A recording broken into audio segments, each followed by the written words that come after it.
আজকে আমাদের খেলোয়াড়রা যখন প্রেস মিটিং করে ওনাকে তার বেফাস মন্তব্যের জন্য সরি বলতে বলা হয়েছিল, তারপরে করেছিলাম ওনাকে তার বেফাস মন্তব্যের জন্য সরি বলতে বলা হয়েছিল। তারপরে যত দিন গেছে উনি আরও ডেসপারেট হয়ে গেছেন। ডেসপারেট হয়ে উনি প্লেয়ারদের আর্থিক বিষয় থেকে শুরু করে সব যত ধরনের ছোট করা যায়।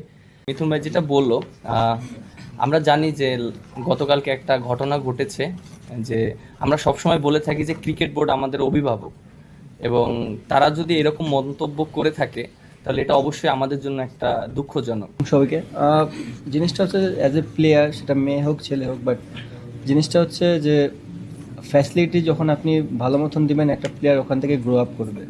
সো আমার মনে হয় মিথুন ভাই যে পয়েন্টটা বললো যে আমাদের বিসিবিতে এনাফ পরিমাণে অর্থ আছে যেটা মেয়েদের ক্রিকেটে ব্যয় করার জন্য। আমার মনে হয় যদি ব্যয় করতে পারে তাহলে মেয়েরা তো এমনি ভালো কিছু দিচ্ছে, ভবিষ্যতে আরও ভালো কিছু দিবে।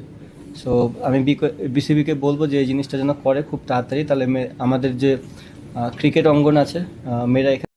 আপনাদের কি মনে হয় এখানে দুষ্কার? বাংলাদেশ বিসিবিতে যদি এমন ধরনের যদি লোক থাকলে আসলে কি বাংলাদেশ ক্রিকেট সামনের দিকে এগিয়ে যাওয়া কি সম্ভব?